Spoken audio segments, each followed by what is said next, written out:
Hey there, art nerds. Are you guys ready for another Easily Influenced? Today, we are checking out the collaboration between Hannah MP and Artistro with the book Watercolor Wanderlust. Very promising, lots of landscapes, and her collaboration set with Artistro.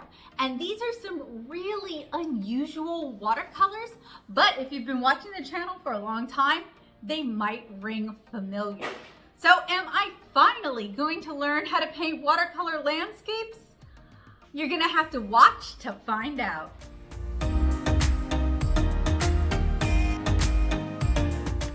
Hey guys, so today I am talking about Hannah M. Pickerel's Watercolor Wanderlust. And I guess this is an Easily Influenced about Hannah M. Pickerel. I want to go into this saying that I am not really familiar with her work. I actually saw a combo of her book and the Artistro watercolors on Amazon, and that's actually what piqued my interest. So I'm not familiar with her as an individual in person in real life. I'm not familiar with her, to my knowledge, online. We do not know each other. We have not corresponded. I have absolutely no problem with Hannah. I hope Hannah has no problem with me. However, this is a review, and reviews are for consumers. Reviews are for customers, for people who are interested in this book, interested in this watercolor set. So I want to make it very, very clear that I think Hannah's art is gorgeous. We do not know each other, and anything that I say in this video is not a personal reflection on Hannah because we do not know each other. So I hope you guys will enjoy. I want you guys to remember that down in the description, I have chapters. I'll have everything chaptered out. If you want to skip around, that's fine. I am chatty. I try to be less chatty. Some people like the chatty, some people don't. You are always welcome to skip to the part that you need. So let's dive into Watercolor Wanderlust.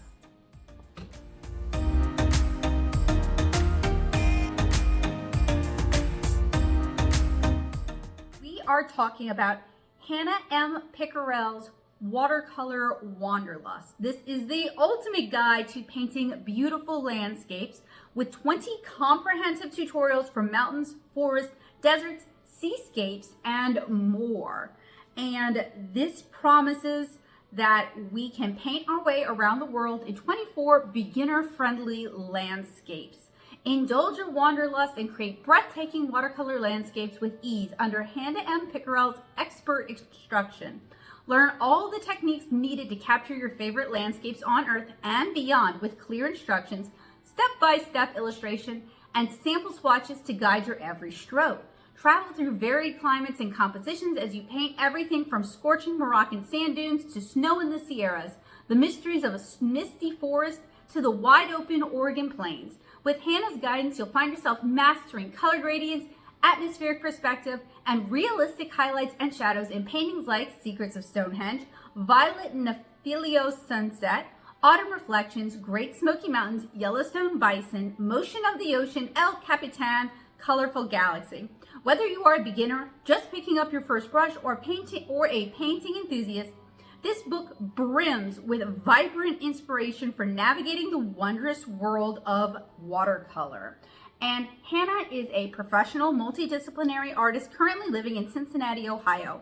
Passionate about teaching, she regularly shares tips and tutorials on her TikTok, Instagram, and YouTube accounts under Hannah with 3 H's .mp. And this is a page street book. So this book came packaged with a watercolor set from Artistro. We're going to be talking about that next. Now, prior to this, I was not familiar with Hannah M. Pickerel, but I am terrible at landscapes, so I'm open to it. As I mentioned, this is a page street book. We have talked about a lot of page street books here in the Easily Influenced series, and the MSRP is $25.99, but since I bought it in a set, it cost this much. So every page street book that I have read in this series starts with a how-to and materials section, like every single one of them. So if you've been collecting Page Street books, or you enjoy, like you follow a bunch of watercolor artists on Instagram and you want to support their work by buying their books, basically all of their books are going to start the same way.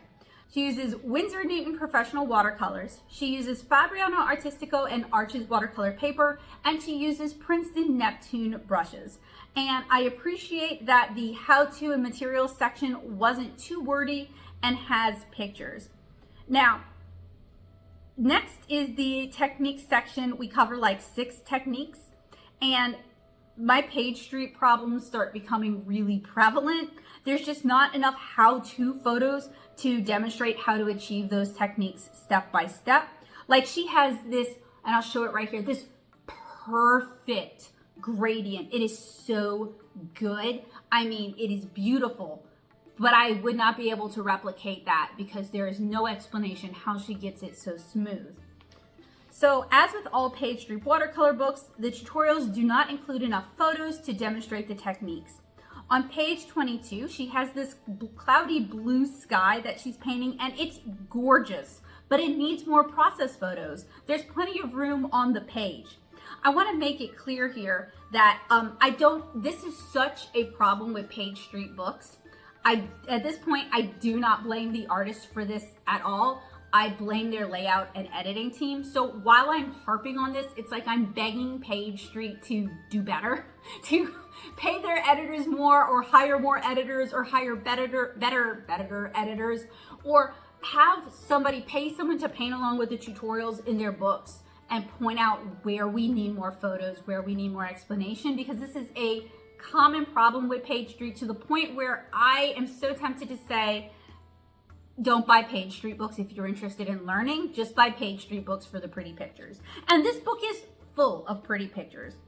I also want to know how her page is wet for all of this, because I live in Louisiana, which is very humid, and I get patchy drying times even on Arches, and even when I saturate the paper with water. She has a lot of open time where she can get these kind of blends and she can do these kind of techniques. And I want to know if she's doing something I'm not. I would like to know what her painting setup looks like, what her desk looks like, because maybe she's got it organized in such a way that she can paint this quicker. So also, like the other Page Street books, for the most part, I think there's 1 or 2 exceptions that I've talked about. This is a 1, 2, 3 copy me sort of book, and not how to think. It doesn't really walk you through her process. It doesn't show her sketches. It doesn't super talk about what in particular she finds inspiring, or what about her reference photos, because she paints from reference for the most part. What about her reference photos did she find particularly inspirational that she wants to make sure that she captures? It doesn't talk about any of that. She also doesn't talk about very common things like atmospheric perspective, composition. She does mention using ref, and there's many examples where she includes her reference photos. In most cases, she mentions it's either hers, or her sister sent it, or her mother sent it. So I'm assuming this is all her reference that she has the right to use.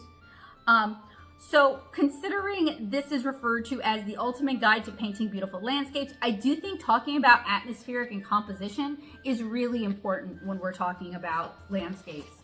Now, most of y'all know me. I'm gonna be real brief with this because I'll probably talk about this later on. I'm a watercolor comic artist. So when I say I can't draw landscapes, I do draw landscapes for backgrounds in comics, and that's actually why I'd like to be better at it, because I'd like to freehand it better. Also, I live in Louisiana, and I'd like to capture some of our landscapes, and there's so far, everybody lives in like the Pacific Northwest, or they paint the Pacific Northwest. I'd like to paint what I love. So I do have a background in watercolor. I paint the watercolor comics 7-inch Cara. I've been painting watercolor comics for over 10 years now. So my complaints, I would consider myself an intermediate watercolorist. I paint a lot, but I paint a lot of interiors. I paint a lot of people. I paint from imagination a lot. So there's always watercolor skills that are more traditional watercolor skills that I'm interested in picking up and learning. And that's kind of part of why I'm doing the Easily Influenced series, is to try and learn things from other watercolor artists who work very differently than I do. So this, I know I can kind of come across as harsh sometimes, so I wanted you guys to know my background. I'm also an art teacher. I teach comics, I teach drawing, I teach watercolor. So I am very familiar with where many beginners are. So a lot of my points are going to either be coming from Becca, the comic artist, who is familiar with watercolor, or Becca, the teacher, who is familiar with teaching. And that is a real problem with the Page Street books. You can have somebody who is like they have an amazing TikTok, they have a great Instagram, they have a really helpful YouTube, like they clearly know how to teach when it comes to video format. But with Page Street, there's not enough photos, there's not enough explanation, things aren't broken down into steps. I see this problem time and time again. So I really would like to encourage this company to do better, because right now you're publishing art books, and they're very pretty art books, but you're not actually publishing how-to books that I have encountered yet. So I did make some notes that so my process for this is I make notes as I read the book. So sometimes the book evolves, the creator kind of hits a rhythm. So in the beginning, I was complaining that she doesn't have reference, she doesn't include her sketches. This is not true throughout the book. In fact, as the book progresses, you see more of her sketches, you see more of her reference. So I do want to point out that she does include reference images and sketches in her book. I do wish the sketches were bigger and easier to see. And I keep pointing out in my notes that her art is really pretty. Like, I wish this was a better instruction book, because her skies are gorgeous. She handles water really well. She gets these really clean blends. Like, there's a reason I paid for this book. I really like her art, and I don't really feel like this book explains some of those basic techniques well enough that an intermediate artist like myself could do it, let alone a beginner artist. She does mention at the beginning of each tutorial what brushes she uses, but in general, in her explanations, she doesn't explain when she switches brushes. And this is relevant because she will often use a 1/2 inch oval and then a round of some sort. And ovals handle very differently from rounds, and she really should spend the time, they should have dedicated the time to demonstrating how she uses her oval to get different marks. Some of the other watercolor books I've talked about in this series actually do a great job of showing how the artist holds their brush, and showing how the artist sets up their table, and showing the different marks their favorite brushes can make. And I do feel like that should have been a point that should have been covered in this book, because not everybody who buys this book is going to be familiar with her social media presence. I know that, like, as somebody with my own comics out, it sounds wild that I have readers who have never watched my YouTube videos. They don't actually know me, they just like my books. But it's true, you do end up, like, I'm not familiar with her work, so I'm actually not familiar with how she handles these brushes.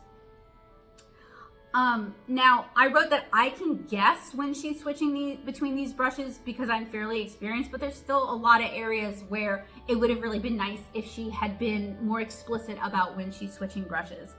I'm not sure that she gives enough instruction for this to work as tutorials, like for these tutorials to actually work as tutorials, but I do really like her art and the flat lays that she creates. I like that she includes her reference photos. That is something I have complained about so much in this series, when it's clear that someone is working from reference and they're not being honest about it. She is not only honest about it, she includes the reference. So if you did want to paint along, you have that image that you can reference, and I really appreciate it. I comment multiple times on how much I love her skies, like on page 32. She has some really beautiful skies, but the way the instruction is written, so the instruction in this book is written as steps, but they are steps that contain multiple steps. And there's always this little inclusion, like, you might want to read ahead so you can do all 4 steps in one go. Honey, I have ADHD. And your 4 steps are actually 12 steps. So bullet points and more photos would make it more memorable. It would make it easier to understand. It would make it easier to process this information. Because like each instruction has like four steps, but it's really multiple steps. So an example of this would be on page 32 with step number 6. There's so many steps in that one step. I did make a comment to myself that I feel like I'm going to have the same pain points for all the tutorials in the book. That example is not just a one-off. So I'm trying not to harp as much when things repetitive, because these are like live notes, right? I'm like just stream of conscious taking notes. and I know that I repeat myself and I tend to harp, so I'm really trying to cut back on that. So, hey, I do listen to you guys. It's just hard for me to implement sometimes. So on page 43, she has a reference photo that I really liked. Wait, come here. We have a guest. I hope you guys like rats. It's Basil, my roof rat. Oh, I spooked him. I'm sorry. Here comes the boy. Hello. Goodbye, Basil. He's not gonna turn around. He was hanging out with Joseph. Goodbye. I love you. He's my boy. And my other boy, Bowie, is in the bonus room because he wanted to sit on Joseph's lap and Joseph was holding Basil. So if you hear meowing, Bowie's about to get let out. Anyway, I hope you guys like rats. So on page 51, she has a hero image that I think is really pretty. At this point in time, I didn't know if her photos were licensed or if she was just pulling things off the internet. I think these are all photos she has the right to use. They're hers, her mom's, her sister's. Love to see that. Like, just to make it crystal, artists use reference. Using reference is a good thing.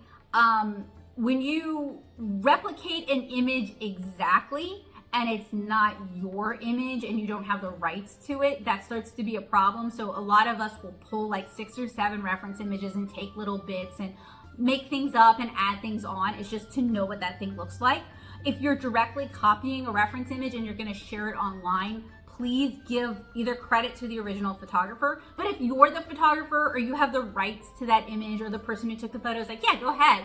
That's totally fine. There's always discourse about this. I always say this because I know I get new viewers from time to time, so I want to make it clear. I actually love that she included reference images. Her photos and her mom and her sister's photos are all really good and very attractive. So, you know, big points to that. They're all clearly very artistic in that family. It's cool. And I wanted to comment on that because it's not something I see enough in this series. I commented again that I'm really curious about how she sets up her workstation to allow her to paint skies so quickly because I really need some pointers. You guys know how I set up my workstation, right? I think it's pretty close together, but it still dries too quick for me. Maybe she's got a humidifier going in the room and it's keeping the ambient humidity high enough that she can do her sky and then be done. But it also said she lives in Cincinnati, Ohio, and I know they aren't as air conditioning reliant as Louisiana is, so we might be over conditioning our air. But that's definitely an area that I would like to improve upon, and I wish she'd explain that more, because while that might seem basic, it's not so basic, and where you live in the country can make a big deal. So she starts to include photos of the sketch starting around page 67 as we move into canyons and mountains. I really like that she includes photos of the sketches. I wish she included photos of her sketches from the get-go, because again, beginner artist, people need to see what she's doing. It would be helpful if they could understand how she's thinking about it. It would have been helpful if she'd done like a no-tan sketch maybe of like the light and shadow for these beginner artists, just these kind of things you think of as an art teacher. In general, this book would really benefit from larger photos. We're going to do a flip through. You guys will see what I'm talking about. A problem with this is that, a problem with the lack of photos in between steps is you can't see what she's added. So the written instruction will be like, you can see that I added a yellow outline around the canyon top, but you can't because the photo is like this big and you basically have the very beginning of it and then the very end of it and no in between. So no, I can't see where you added that yellow line because the photos are too small and it skips steps. Again, I think that's an editing problem. On page 74, I really like how she's handling bushes and scrub. I wish she would have written more instruction on that. I can guess because I'm an intermediate painter, but again, this is for beginners also. And I wish she'd walked us through skies, scrub, and rocks as specific elements. She does later walk us through trees and a few other things. Honestly, in this regard, it feels kind of like mishmash, in that it feels like she explains some things very well and she glosses over some things. And as an educator, I am sure she has created material for all of these things. So realistically, she could have taken screen caps from her own videos and included them, even if they were not super great, because some of her photos are, it's hard to see what she's talking about. Even if they weren't super great, I think it would be better than nothing and it would be more helpful. And I've mentioned in other easily influenced books, I actually really like when they reference their own channels, and like when they're like, I have a tutorial for this on my channel if you'd like to go see it. I actually find that multimedia reference to be really helpful. So I don't have a problem with that. I don't know if Page Street has a problem with it, or if, I don't know, because you don't see them reference it enough in the Page Street books, but I like when they do that and I think it's helpful.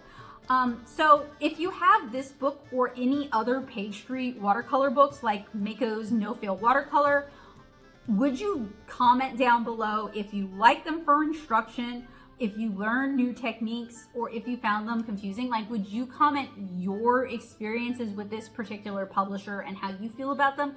Because I am kind of wondering if I am just being picky or if my learning disabilities are getting in the way of me understanding them. I generally love the art in the Page Street books. Like, their artists are usually great, but I find the instruction universally lacking, and I think it might be due to poor or negligent editing. I wish Page Street would do a better job making sure the tutorials can be followed by an actual beginner. On page 83, Funky Forests, and I wrote, yes, please teach me to paint trees. I am so bad at trees and I love trees. On page 84, she has helpful reference for a few types of trees, but they are very, very small. It's hard to see. That would have made a really good full page hero image. On page 85 to 91, she shows us a few trees. This area again needs more photos and it needs more photos, and she needs to break down the steps and fill up more of the page. The Page Street always leaves white on the page, like when they needed more photos. It would be really helpful to see the branch and leaf or needle shapes. I know she's abstracting and doing silhouettes and they're tiny, but sometimes understanding the structure is really helpful. On page 90 and 91, the ombre is so pretty on the fall foliage. On page 92, the trees in the distance, the photos should be much bigger. They're really hard to see. And I'll also point out, like, Page Street actually prints their books at a smaller size. And, you know, on one hand, this is actually compact, easy to bring around with you, but it means that the pages are smaller, the photos are smaller, it's harder to see, the text is smaller, it's all written in chunks. On page 94, Glorious Sunset. Her sunsets are so pretty. On page 96, it's hard to get a feel for where she's at on the page. It would be great if she had a pulled out photo showing the illustration so we can see where she's at and what she's talking about. I get why it's pulled in, but it's hard to see what and how she's doing things. We need a before and after, as well as brush shots to really be beneficial. On page 99, I want to know how she's handling her brush to create these clouds. They are gorgeous, and I have no idea what she's doing. We just skip so much actual information. Each tutorial should be at least 2 times as long with fewer projects in the book. It does have 20 plus projects. I would not call them comprehensive though. On page 118, her Orca Island sunset, the art is so pretty. I really wanted to learn how to paint skies and clouds like hers because hers are so pretty. On page 125, I did not write notes for that. I think I just wanted to include the photo. On page 127, Mountains Majesty, wanted to include the photo of that. On page 128, Create Your Own Mountains. So I'm glad she did a segment on mountains because we need more of this, like, landscape staples, right? Like mountains and clouds and mist and rivers and hedgerows and bushes and trees. You know what I mean? We needed that kind of broke it down for us. Page 131, all I can say is gorgeous, but this should be a lot longer with more photos and have more detailed instruction. The layout and page design of this book is so inconsistent. Like, the sketch on page 139 is big and easy to see, but that's not the norm for this book, and so with some of the easily influenced books, you have a section of like templates that you can print out, or you can just copy or reference them. And that's very helpful. Not everyone knows how to draw. I teach drawing. Not everybody knows how to draw. It's really hard for some people, and it keeps some people from learning how to paint because they're so stuck in their head about how they can't draw. And I actually have Rebel Unicorn's book and paints that I want to talk about in another easily influenced, and hers has the printouts already. And I really like that because it makes something more accessible. It can be like an entry point. It can build confidence. It's fine that Watercolor Wanderlust did not include that. It would make it easier for beginners. I just wish she had included a very clear, fairly large photo of all of her sketches, because that would have made this a lot more approachable. On page 141, it's hard to see what she's doing in this example. On page 153, we start with ocean, lakes, and beaches. Page 172 has another really pretty illustration. On page 179, she didn't even, okay, I'm getting a little salty here. She has this really pretty sky, and she just skips all the steps. And my note is, LOL, she didn't even try for process photos of that sky. And my note there is record yourself, and then you can pull stills of that. It's what I used to do over on my blog. Again, I record my art, right? I know sometimes the stills that you pull from a video, if you're recording on like a phone, or if you're working with an older camera, they don't look as good as photos. Like, I get that, but something is better than nothing. And when you're painting something that is so bam, bam, bam, bam, bam, so quick, so all hands on deck, like that sky, that is a way to get those photos without having to stop. You can also set the timer on your camera for every 10 seconds. And then just pick the best ones.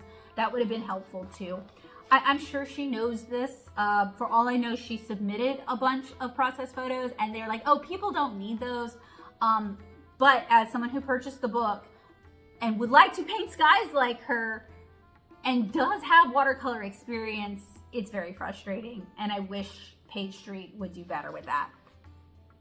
On page 178, she didn't even sketch in that boat. She just went in and painted it, which is impressive, but it's very aspirational. And like, I've been painting for 10 years, and there's some things I can just sketch in, but I don't like doing that for a few different, I'm a control freak, and I don't trust myself sometimes, and I like to have everything in the sketch. So like, you know, that might be a Becca problem, but like, I don't really think a beginner could just sketch in that boat. No shade to beginners, I couldn't just sketch in that boat. On page 179, I wish she had done steps on that ripple reflection under the boat. It is so pretty, and she doesn't explain it at all. On page 184, the dry brush water is so pretty, but how? How are you holding your brush? What brush are you using? How is your page set up? Because she'll say, set up your page like you like it. Okay, if you're a beginner, you don't know how you like it. I work a few different ways, as you guys have seen. Sometimes I'll work flat, which is not really the recommended way, but there might be a reason for why I'm working flat. And then sometimes I'll put, hello, we have our other visitor today. It's Bowie. Hello. Basil went home and said, well, his room, his home, and now Bowie got to come out. Hello. Oh, I've been blessed. Oh, thank you.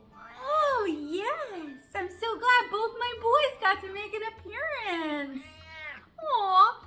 So, the endorphins of seeing both of my pets today just kind of wrecked my brain both times, but in a good way. Okay. All right. So, I was talking about setting up your page and like setting up your workstation, and she doesn't show us what her workstation looks like or how she sets up her page. Is she painting at an angle? Is she painting flat? I would assume with the dry brush, she's probably painting at an angle, but I don't know. How is she holding her brush? Is she dabbing off her brush on a paper towel the way I've been taught to do dry brush? Help us here, Hannah. On page 189, the last chapter I feel is just kind of a mishmash.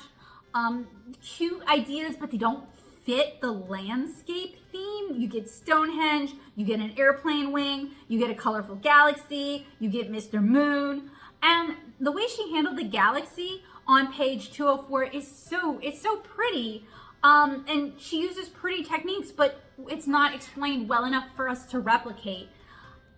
Hannah also posts instructional videos on TikTok, YouTube, and Instagram, so maybe there's more instruction there. So that is something to check out when we do the online portion. This is a really pretty book, but it's not helpful as a standalone resource for beginner painters. The issues are common to Page Street books, and it's getting to the point where if I wasn't reviewing them to talk to you guys about, and because I like art and I like collecting art, I would just recommend people avoid Page Street books and go with art books from other brands. Because this is just such a common, and I hate to say that because it really seems like Page Street likes to pick popular artists from the internet, which I think I've mentioned this in another Easily Influenced or like one of the book roundups, where that gives unconventional watercolor artists a chance to showcase their work, to share their techniques with other people, to build up an audience, to get their work in libraries and in schools. It gives them such an opportunity, but Page Street just isn't doing enough on the part of the publisher. And I feel like that's really a shame because like as books, they're very pretty, but as actual follow along and learn something instruction, they're not helpful that's how I feel. But like I said, let me know if you like Page Street books and can learn from them. Maybe it's my learning disability getting in the way. I've mentioned this before, but I have ADHD, and I do realize that that does make learning some things certain ways difficult. But I mention that because you might also be an artist with ADHD who wants to pick up this book and learn watercolor. So maybe I'm saving you 20 bucks. So if you like Hannah's art, this is a fine addition to your collection, but there may be better ways to support her as an artist, which hopefully we can go explore. So the Artistro collaboration is going to be interesting because she used a lot of Winsor & Newton professional watercolor in this book. And I use a lot of Winsor & Newton. I really like Winsor & Newton.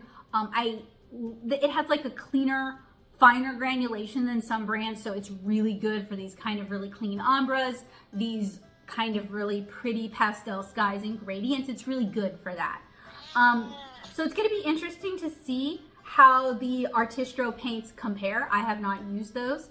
I actually have two Artistro sets, so we may be comparing those two sets, or I may be donating one of those two sets, but we will find out. Also, that set, I believe, comes with watercolor paper, and she makes it very clear, not in like a braggy way, but just like she uses Arches, she uses Fabriano Artistico. She's using cotton rag papers. It'll be interesting to see if the paper in this set is a cotton rag and how well it handles to some of these gradients and things. So I feel kind of conflicted because I enjoyed the book because I enjoyed Hannah's art. I think it's really pretty. I love the color palette that she uses. I enjoy the subject matter that she uses. I wish I had learned skills that I could apply to my own environment because Louisiana has gorgeous sunsets. And we have Lake Pontchartrain, and we have the Bonnet-Carré Spillway, and we have these beautiful swamps.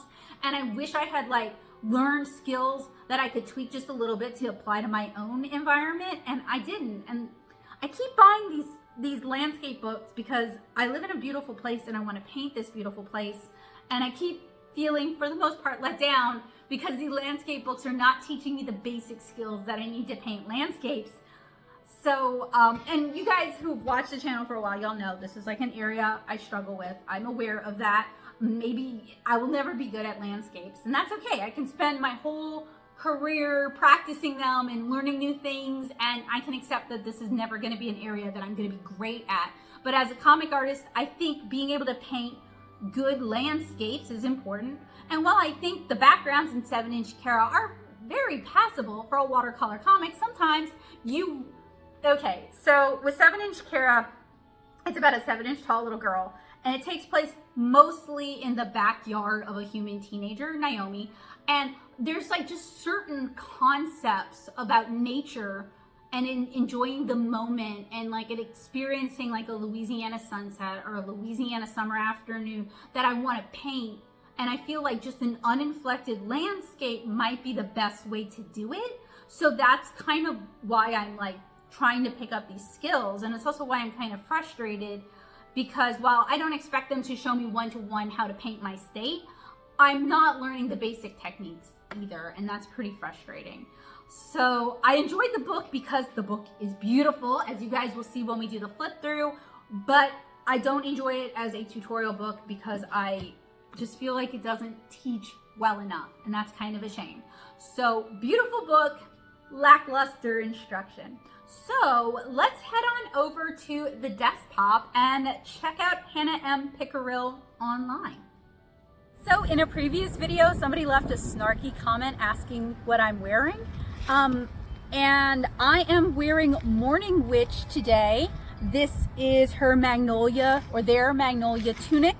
And it's got a beetle and magnolias on the sleeves and on the apron. So this was designed by a real human artist who benefits from the proceeds. I purchased this out of pocket. It was not sent to me, but you know, if people are gonna comment on what I'm wearing, and if I can send some of you guys to another artist to support their work, I am happy to do so.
So here we are at both the literal desktop and the figurative desktop to check out some of Hannah's work, because as I mentioned to you guys earlier, I am completely unfamiliar with the things that she's done online. I found this out through Amazon, which I think is not an unreasonable place to find things out, because, you know, somebody might be shopping for a Christmas present for somebody who likes watercolor. So here is her Instagram. And I'm just curious. We've seen a lot of reels in the Easily Influenced series.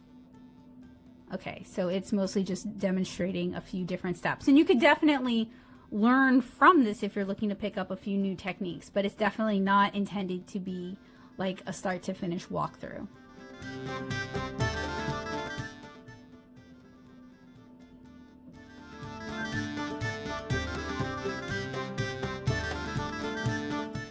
So I did pretty much, I feel like I'm going to be repeating myself if I say like, oh, her art is very pretty. It is very pretty.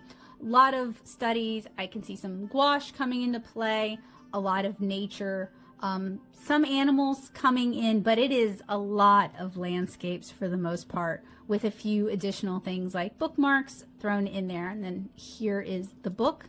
Kind of curious to see how this was promoted.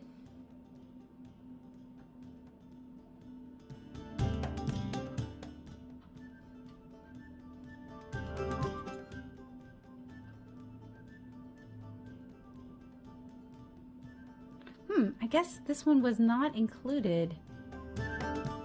Oh, okay, this is a pre-order incentive. Well, that's nice.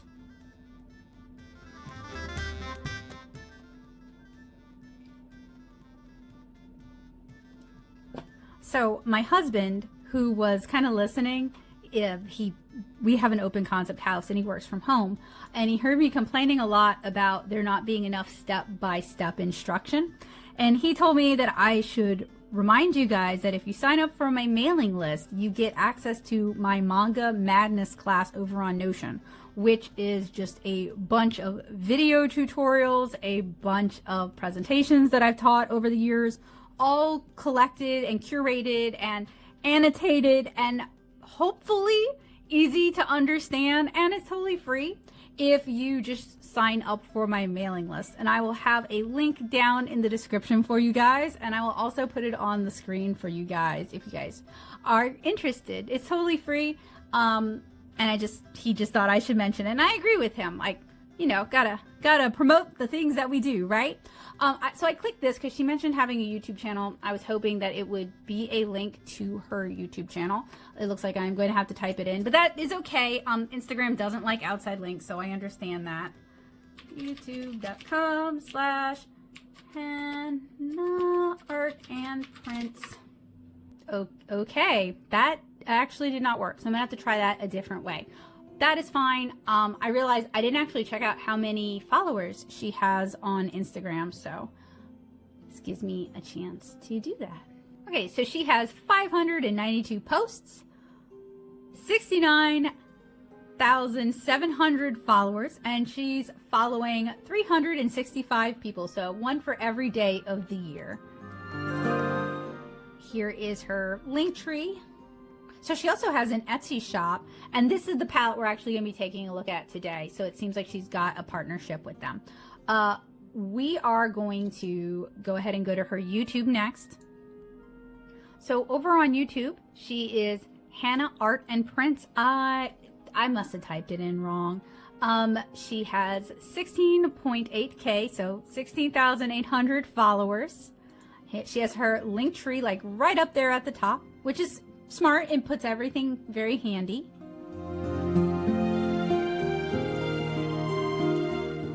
So it looks like she does have, in fact, this is from the book. So we could actually now get an idea of what her work setup looks like, how she's handling these brushes. So that's honestly really helpful, because that was something I was complaining up a storm about. It also looks like she works on blocks, which was not necessarily mentioned in the book, but would be helpful. So I appreciate that she has videos that demonstrate a lot of these techniques. That's going to make it way more accessible for people, especially like if you bought the book, you can now watch some of her tutorials and see how she's handling the paints, see how she's handling the paper, see how she's handling the brushes, and be able to replicate that with more success. Is she doing the flips? I do the flips. People make fun of artists who do the flips, but like, honestly, the flips work. So pretty short and sweet, not like a huge 86 videos, so not like a massive number of videos. Would be pretty easy to kind of skip through and find things that you like. Her flat lays are really pretty. They're very attractive.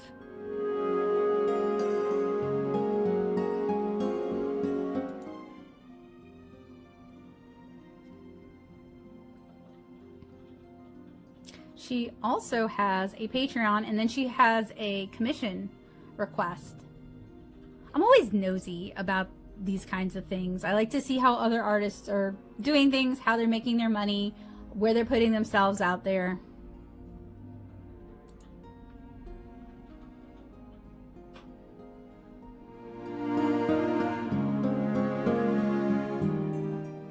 Okay, that's for the original. I do not know why my computer thinks that everything has to be in pounds. It actually makes it really hard for me to talk about prices with you guys because I'd have to look it up and do the conversion, so that's rather annoying. But it seems like her Etsy is a lot of original art, which is really cool. It also seems like, for the most part, her original art is rather on the inexpensive side. And I'm not gonna like, artists are free to price their art the way that they wish. It is unfair to compare one artist's prices to another artist's prices because they may price things at what they price things for a variety of reasons. So that is not a judgment call from me. I do like that she's selling original art on her Etsy as well as some art prints. Joseph finally put in the headers so that you can navigate my shop. So it's time for me to start getting my original art listed back on the online shop again.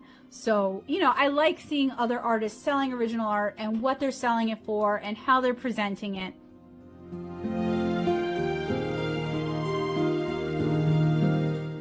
That one's really pretty. I happen to really like collecting original art and art prints. It's something that I've been doing for years. We have a huge mini comic collection. So like, I'm a big like art hoarder in addition to, you know, art supply hoarding.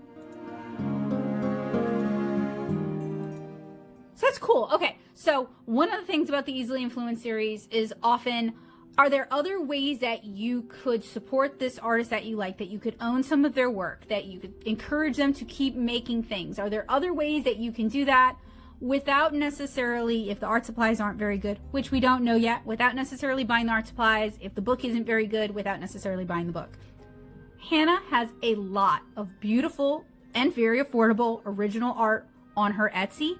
This is going to be like the best way to support her work. She gets that money directly. It's for something that she created with her own two hands. I speak from experience as an artist. I love selling originals.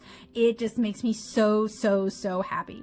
So I can't speak for her. She may feel differently, but you do have plenty of opportunity to actively collect and support her work, to have some beautiful landscapes in your house and own original pieces, which I know a lot of people would like to do, and they feel like owning originals is just so expensive. It is more expensive than a print. It is more expensive than going to Walmart, but in general, it's not as expensive as people seem to think it is. All right, there we are. So we checked out her Etsy. We checked out her YouTube. She also has a Substack and a Patreon. She's got, what's kind of weird is I'm not actually seeing a personal website. Which is just kind of unusual in all of this. It just kind of is. I'm just kind of surprised. Let's go check out her Patreon and see what kind of goodies.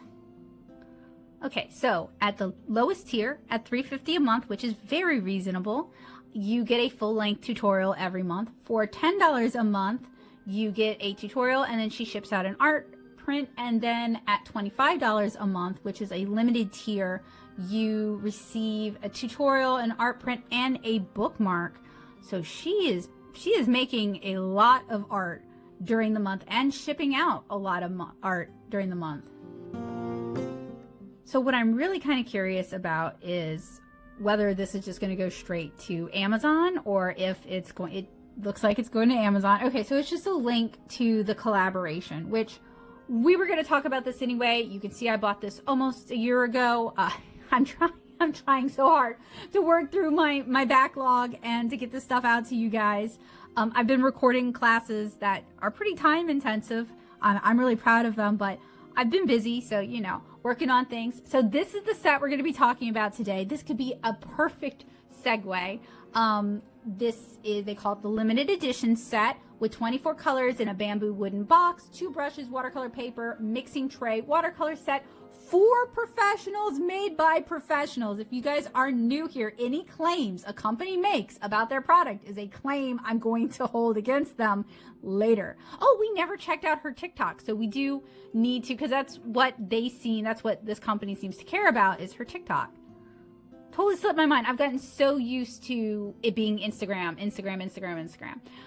So they claim to be using high quality, rich pigments in this set. I'm actually not seeing pigment information. I am seeing light fast information and opacity information. Pigment information might be in the paperwork somewhere. So I'm kind of getting Seamiart vibes from what I'm seeing. Yeah, actually, when I look at it like this, it looks okay. When I looked at it like this and it looks kind of rounded over the top, I don't know. We're going to find out together. I'm going in kind of blind on this. And apparently, this is the sale, 25% off, and it is $44.99. So you get the book, you get the watercolors, you get their brushes, which don't look that great, but we'll talk about that more. And you get watercolor paper in this set, and it'll be interesting to see how that paper handles. I'm kind of getting like Craft Amo vibes from this, but you know, we will find out. So this is a limited edition Artistro X Hannah MP collaboration. Together with the professional landscape artist Hannah MP, we've created the perfect paint set for beginners and professionals. They promise high quality paint. Each pan is extra large, so maybe they're going for a Gansai style watercolor, which would be interesting. This is an all-in-one set. They claim that this is eco-friendly because it comes in a bamboo box, but the pans are still plastic. And then tutorials are included, and we're also going to get exclusive video lessons via QR code. I probably will not show those because I don't want to ruin the, you know what I mean? Like, if that's one of the reasons you're buying this, I don't want to ruin that, but I do want to like look at it and be able to talk about it. Now, according to Amazon, this is from a small business. I think Artistro is a Chinese company, but I would have to do a little bit more digging before I can say that definitively. I am getting very strong optical brighteners vibe. Like, everything is just like wha-bam, surface color. Like, what you see is what you get. We're not seeing a lot of mass tone where like blues might look like they're black or purples might look like they're black. So I have the feeling this is going to not handle as well as they're saying it is. Now, I don't want to read too many of the other reviews because in general I try not to bias myself if I can help it. And I know I probably sound biased. I'm going from my own past experience and what I've seen. I will say overwhelmingly though, this has had a 5-star review, and honestly, some of the things people have painted look pretty dang good. So maybe they just bumped up the colors to make this more appealing.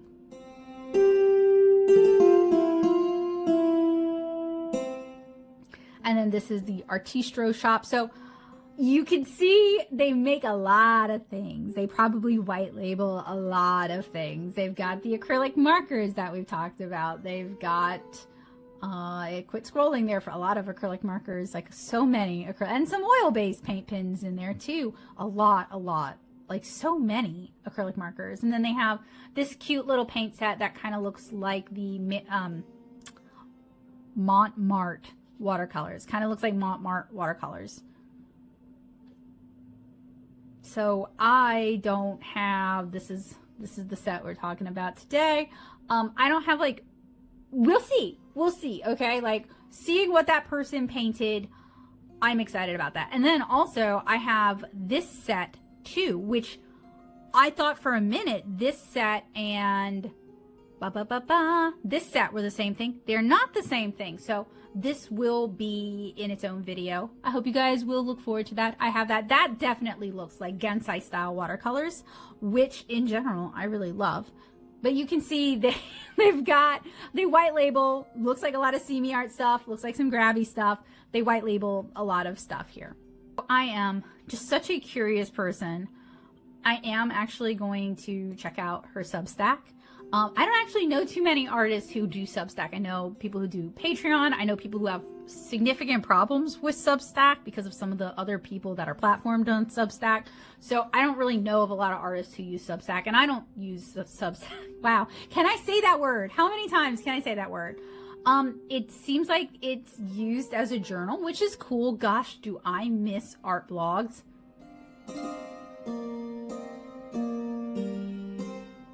But yeah, it seems like it's not. Am I missing something here? I guess she just started it maybe in January. So a good number of posts considering it's a recent addition.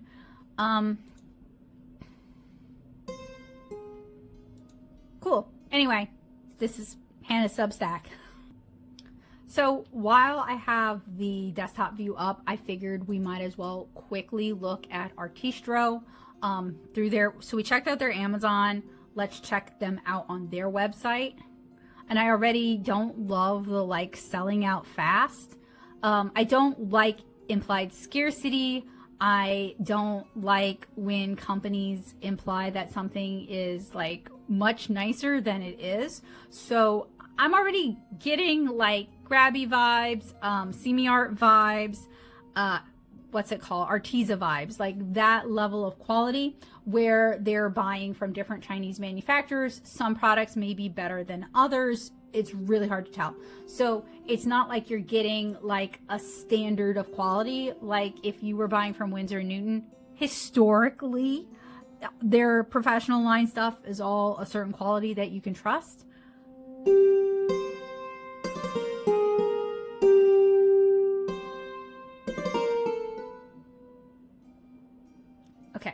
What is our mission and vision? We want to help everyone believe in their own creativity and find their own inspiration. We are pleased to welcome professional and beginner artists into our ranks. Artistro is not only about offering affordable art supplies and art materials, but also about support and assistance to every artist. We have created our own network of social networks. Sorry. How, baby? We've created our own network of social networks, transforming them into a single creative community. How have you done what like every artist is trying to do and cannot do? Because hurting people on various social platforms is like hurting cats. Like we all watched Twitter implode and tried to beg our audiences to follow us onto 1,000 other sites, and most of us did not have great success with that. How are you doing that? Here you can share your experience in artworks, advice, and get recommendations on painting, art supplies, art products, and artist supplies online. Find inspiration and make new friends. Our company is guided by the following values: long-term cooperation, personalized service, encouragement of creativity in all its forms, donations for the development of art. Okay, so Artisa has a similar, it's worded differently, but a similar like mission statement. So this is kind of common for these kind of white label companies. Our vision is to make Artistro world famous by selling quality products, artist materials, and paint supplies online, providing the best customer service and expanding our creative community. It'll be interesting to see if anybody sells these products outside of Amazon. I know like Artisa is now being sold by Michaels. I talked to them at NAMTA. They're making a big push into brick and mortar. But a lot of these white label companies, it's their website, which is overpriced, and then Amazon. So that's not exactly like taking the world by storm there. Our vision is to make Artistro world famous by selling quality products, artist materials, and paint supplies online, providing the best customer service and expanding our creative community. Join our creative community and let's create beauty together. what makes them unique? They are a family business. They want us to be part of their creative family and their community. They always want to hear feedback and suggestions, offer consultation, and share advice. They manufacture, continue to expand, and constantly improve their range of artist supplies and artist materials, including multicolor permanent paint markers and acrylic markers, acrylic art paint, watercolor art paint, paint art supplies, you mentioned that multiple times, and art kits for creativity, rocks for painting, wood slices, art accessories, and exclusive painting marker sets and, wow, cannot read today, exclusive painting marker sets and art pen bundles. What are the benefits of our painting supplies? And it's literally, let's just read what they say for watercolor, why not? Watercolor paints. Artistro watercolor sets have a high concentration of color tone, which is retained even when diluted with large amounts of water. It's probably dye. This effect is ensured by a high concentration of coloring pigment and fine granulation. The paints mix well, wash out, and spread. Man, we're gonna find that out today. My spidey sense is tingling. So I kind of just want to skip to the watercolors. Not that I don't enjoy acrylic markers, but we're here for watercolors, right? So these look pretty, look like Giorgione, look like Seamiart, look like Grabby. We've seen this a million places. This is the only one that's like a little bit different. I've seen these on Amazon, and I think these have been in and out of my cart, but I've never committed. They've got the watercolor brush pen. So, oh man, the postcards, yeah, definitely giving me Grabby watercolor vibes, and I don't really love Grabby. But you know what? There's only one way to find out. Let's head over to the physical desktop and let us unbox this thing.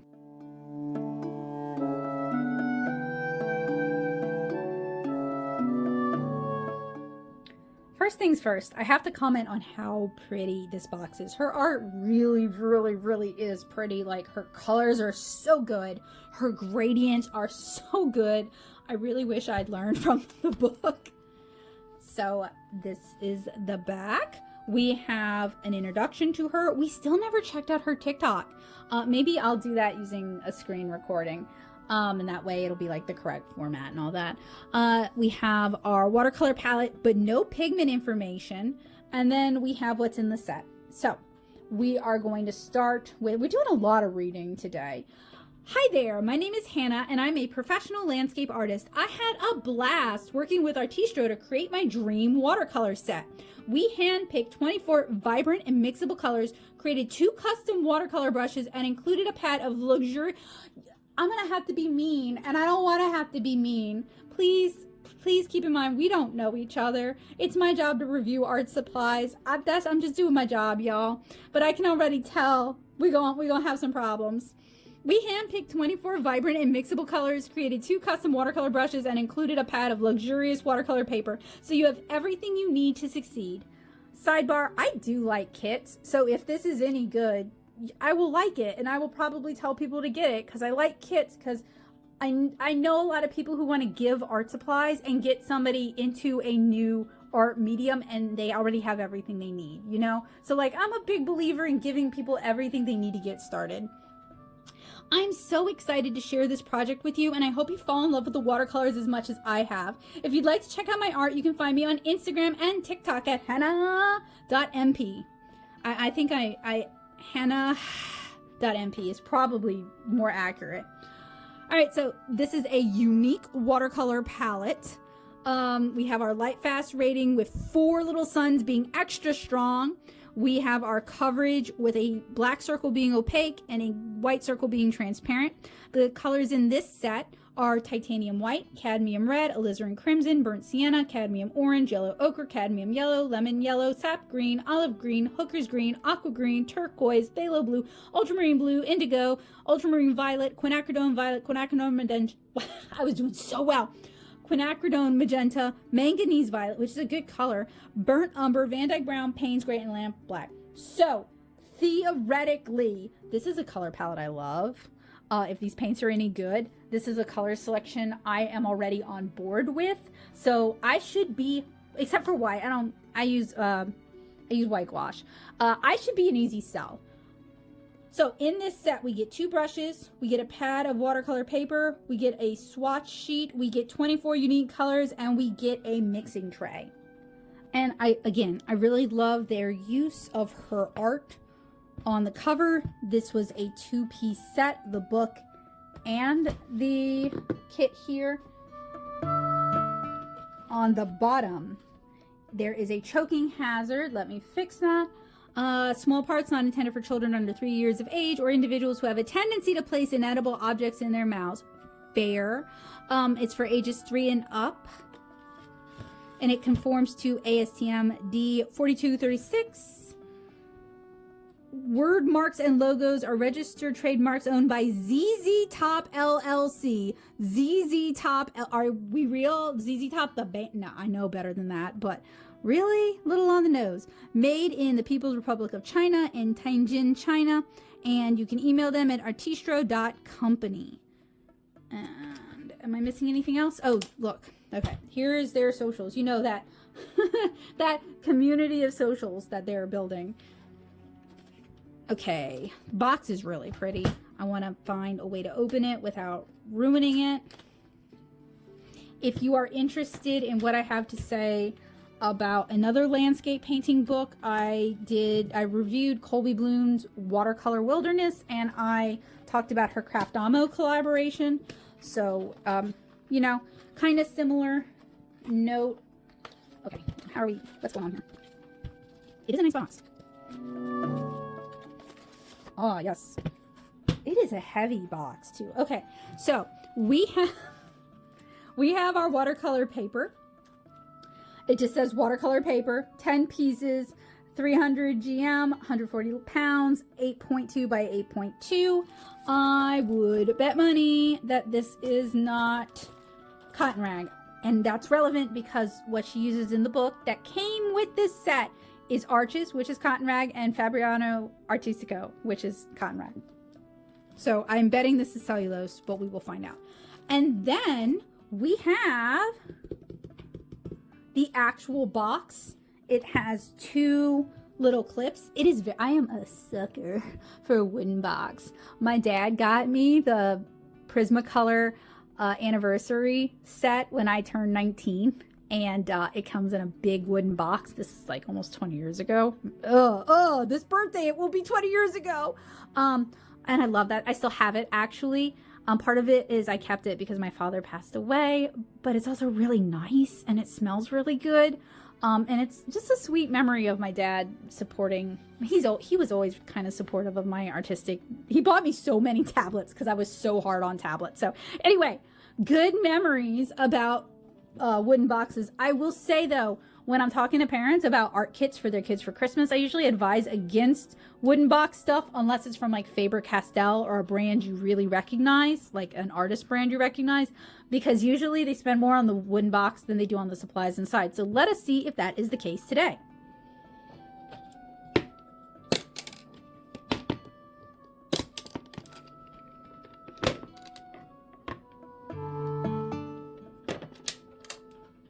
So I think Artistro is trying to look like a pochette box or a pochade box with the mixing surface is a plastic mixing surface in the lid, and it has these neat little latches where you can take it out and clean it.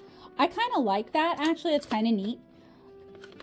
Can I get it back in place? Now, these little latches are a little sharp, so, just, be careful. We have our watercolor book. We have our plastic sheet that labels everything. I'm having trouble. There we go. All right. Really giving me Montmartre vibes, and not such a bad thing. So I want you guys to look at this. This looks better, I will say, than the pictures online where everything is a super bright pastel-y mass tone and it was screaming optical brighteners. This is actually more promising. These do look dry, and interestingly to me, they don't look like anything any type I've reviewed before. They don't look like they're Seamiart. They don't look like they're Montmartre. You know what I mean? Like, they don't look like somebody I've reviewed before, just pretending to be something else. So, you know, from a reviewer standpoint, that's exciting. It'd be nice though if they look like a brand that I really liked, and I'd be like, yes, they white labeled from a good one. But you know, it makes the review more exciting. So we have our 2 little watercolor brushes down here at the bottom. They look better than they did in the pictures. I'm having trouble getting them out. So I know she likes Neptune Saturn, or I'm sorry, Princeton Neptune Saturn, just naming planets today. She likes Princeton Neptune, and those tend to be a soft watercolor, very kind of floppy synthetic squirrel like. I like Neptune okay for bigger brushes. These are, I think these are synthetic. They have sizing in them. They're kind of cheap, like, not gonna lie. They're very short handled. We will see how the balance is in a minute. This number 4 is going to kill your hand. It's also very small for a size 4. This is like a 1 or a 2. This is tiny for a 12. I mean, I joke that brushes, it's not a joke. Brushes don't really have like a standard size, much like women's pants, but these are small for the sizes they're claiming to be. It doesn't really matter. They're not that great of brushes. Let me see what she said about the brushes. Created 2 custom watercolor brushes. Okay, custom, sure. They're definitely probably custom. And also, I don't want to be too hard on her. A gig is a gig, and getting paid is getting paid. And in this economy, artists are broke. Like, we're struggling. So I get it. So I am, again, my criticisms will be about the art supplies. They're not personal. And then this is our little information packet here. They want us to check out the miniature paint brushes. That is, man, that's another real popular thing for these white label companies to sell. I guess because there's so many people doing like D&D minis and stuff.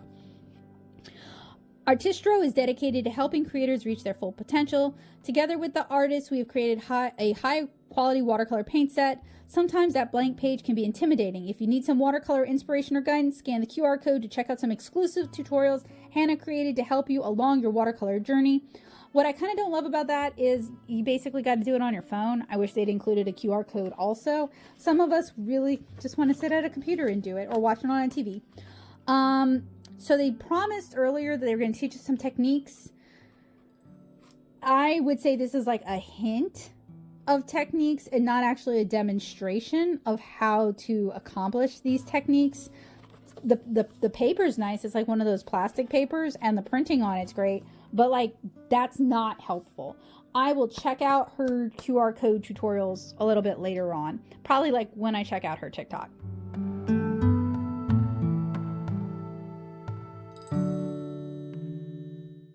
So something I want to point out that as a user, you might not find to be a problem, but as a reviewer, it's a little annoying. Where's the swatch sheet that they promised y'all? Maybe it's in the watercolor paper pad. Like, I haven't checked that out yet, but I've lifted under this and checked under this. I don't think it's under this. It's like a minor annoyance, but it's still annoying. I love when companies include a swatch sheet with everything labeled up. It just makes my life easier. Before I give up all hope, though, on that swatch sheet, I am going to go ahead and open the included watercolors, well, watercolor paper, just in case. Oh, haha, good thing I checked. Oh, these are just loose sheets. Okay, all right, well, that's fine. It also does seem like the swatch sheet was printed on the same paper as in here. So that'll give us a good idea of how this paper handles. So I appreciate that. So what I want to do is I want to swatch the watercolors on their swatch sheet, probably with their brushes, and then I'm going to pull out my Blick cotton rag watercolor paper and swatch on that.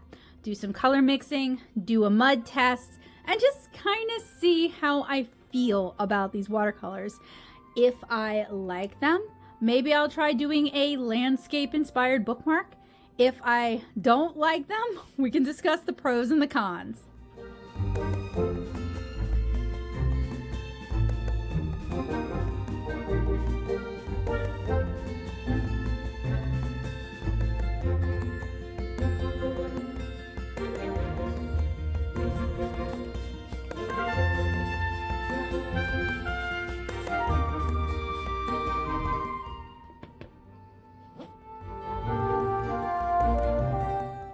So one thing I'm noticing, and this, I have learned that this is not always a bad thing, but it's worth pointing out. You can see where the water hit, the color is significantly lighter. Generally, that points to the inclusion of optical brighteners, but that's not always a bad thing. I just wanted to kind of point it out so that we could be aware of that. I went ahead and washed the sizing out of the larger of the two brushes that they included. The brush itself feels very short. I mean, okay, look, it's a short brush, all right? It's just a short brush. I don't actually have any other watercolor brushes handy to show you. I'll try to remember to grab one later on. The handle is short. That's fine. I work close to my art, not a big deal. The bristles are short, and that's a bigger deal. And it just feels kind of funky and not in a good way. The colors in this set are titanium white, cadmium red, alizarin crimson, burnt sienna, cadmium orange, yellow ochre, cadmium yellow, lemon yellow, sap green, olive green, hooker's green, aqua green, turquoise, phthalo blue, ultramarine blue, indigo, ultramarine violet, quinacridone violet, quinacridone magenta, manganese violet, burnt umber, Van Dyke brown, Payne's gray, and lamp black. Now, while swatching these on their swatch paper, I spritzed the colors with water to activate them, and I already started seeing puddles of lighter color. These are already sort of looking kind of like Seamiart. I might have to dig out the professional Seamiart set, which I tried to do and I cannot find it. It has a very stiff brush. These paints really gum up the brush. The brush is very uncomfortable for me to use. I'm not seeing any sort of interesting granulation. The paint floods the wash. The burnt umber separated into a dye and then something else. It's probably a mix of burnt sienna and what they're calling Van Dyke brown. And most of the neutrals dry very weak and desaturated, although the yellow ochre is okay. So I have to comment that I really don't like the brushes that they included. They're very stiff, they're uncomfortable to hold and use, so I'm going to be switching over to silver black velvet from this point on. I kind of think these might be Seamiart watercolors. I do want to do some more swatching on a cotton rag paper just to be sure.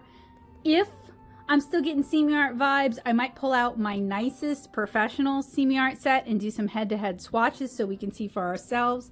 I'm not really seeing any. There's some granulation on like the Payne's gray down here, the Van Dyke brown, but like for ultramarine blue, I'm really not seeing the kind of granulation that I might want to see. I want to see if I can bring that out on a cotton rag paper. Another thing that's a little disappointing, it's not a huge deal, but I was kind of hoping that this would fit into this like a pochade, and then you can just like twist the little picture frame things to hold it in place so that you could take out your mixing tray and put your art in here. Those who know, you know. Unfortunately, it's a little too big. If you had smaller paper, you wanted to cut it down, you could do that. I think the fluid blocks are small enough, the square ones are small enough to fit in here, so that could actually be an option. I mean, I don't know that you could get a whole block, like a new block in here, and let me pull this out.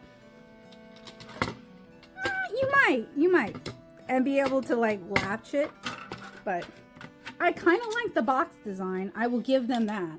So now is a perfect time to remind you guys that reviews like this are made possible thanks to my patrons over on Patreon. We were talking about Hannah's Patreon. I have one as well, and I use the proceeds from that to purchase the supplies that I review here on the channel. So if you like what I do and you want to see me continue to do it, you can join me over at patreon.com/nattosoup and help me keep doing what I'm doing over here.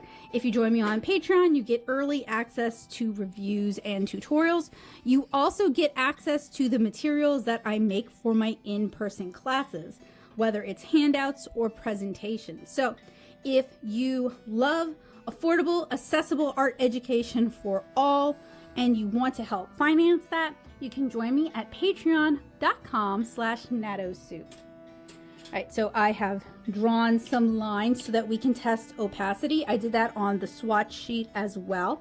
I'm going to give them a second to cure. go change out my water cup because this is looking nasty, and grab myself a better brush. Before I do that though, I grabbed a regular silver black velvet round. It has some medical tape on it to help with the grip, but this will give you an idea of how silver black velvet attaches their ferrule to the body of the brush. This actually has a plastic body. This is a wood and lacquer body. So you can see quite a good bit shorter and thicker. The thicker part isn't a problem. You can see I bulked this up. And while this does have 2 deep crimps in it, the ferrule is not really the problem. It's just kind of a, I don't know. I don't like the material of the bristles. They're really stiff. And I'm not like a big synthetic person. And when I do, these are actually mixed synthetic and natural fiber. So I like softer synthetics. If this had been closer to a Neptune, I probably would have liked it a lot better because I like Princeton Neptune and I used them for years when I was doing watercolor commissions at Anime Con. So, you know, like she said she likes one thing in the book and then what we get in the kit is very different. One of the things I noticed swatching on cotton rag is that these watercolors look a lot nicer on cotton rag paper. While wet, these are super pretty. It'll be interesting to see how they dry. And I can't seem to find my nicer Seamiart set, but I did find the cheaper one. So I will be doing a head-to-head comparison of this and the cheaper Seamiart set in this review. You can see with these larger pans that it's very easy to get a large brush in here. So this might be a good option for people who like to work larger or work with larger brushes.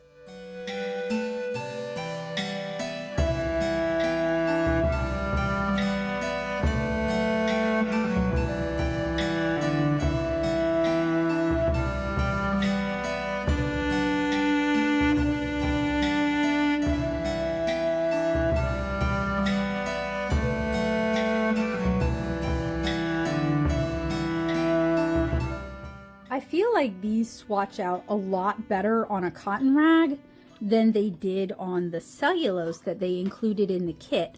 The colors are very bright, but you see how they're like flooding out the whole wash even when I added the water fairly early on and tried to drag the wash out?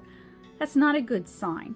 I also do not like what these neutrals are doing with this weird sedimentation. While I know this is being marketed for landscape painting as like a portrait and people artist, as a comic artist who paints faces, you want clean neutrals so you can mix a variety of skin tones, especially if you're painting teeny tiny little faces.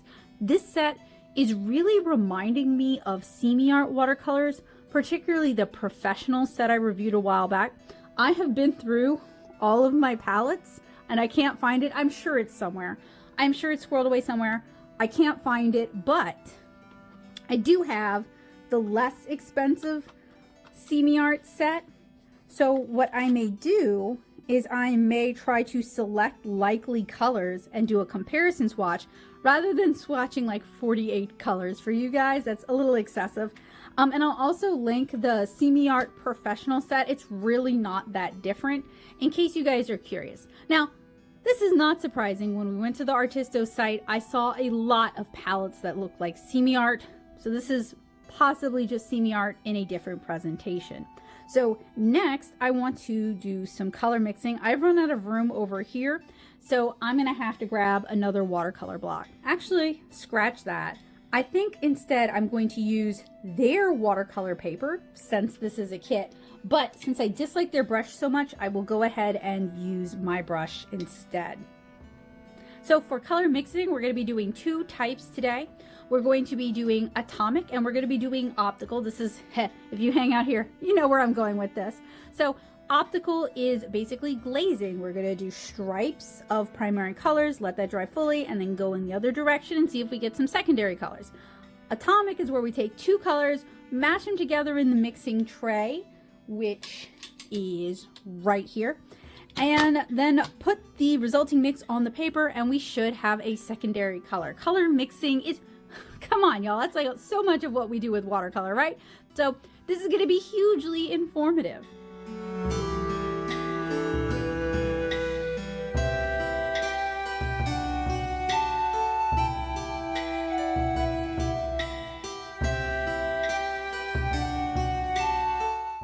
So for color mixing, I am going to use their mixing palette as well, but I'm going to lay down the strips for the optical mixing first, and that way they'll have a chance to dry. So for atomic mixing, we have some decent and vibrant secondary colors. They are very easy to mix, and the included mixing surface provides plenty of room, but because it is plastic, it's going to be pretty prone to staining.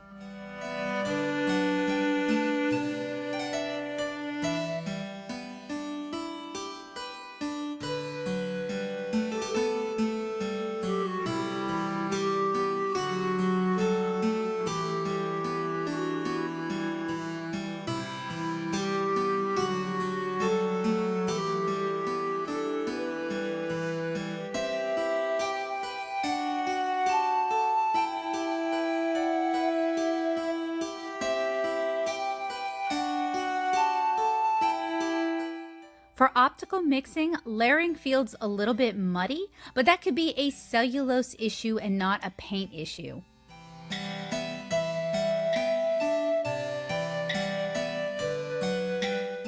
So normally I do the wet into wet test on cotton rag, but I'm feeling some kind of way today. Not bad. This actually performed better than I thought it would.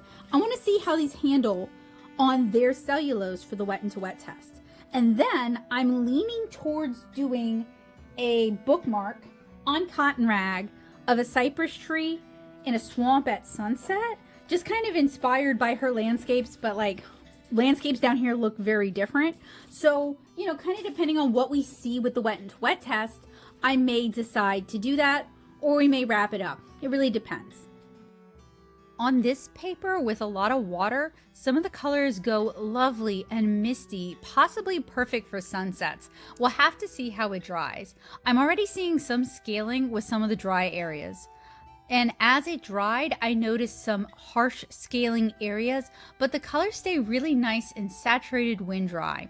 This is pretty. I'm going to scan it and use it as a watercolor background.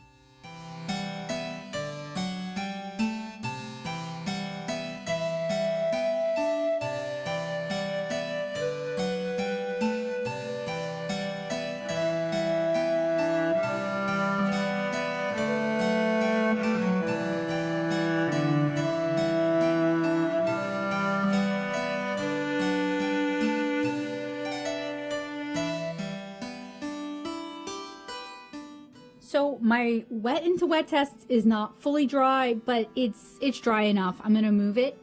I've noticed some definite scaling in some areas, but in general, what I also noticed is that we have some really pretty misty diffusion.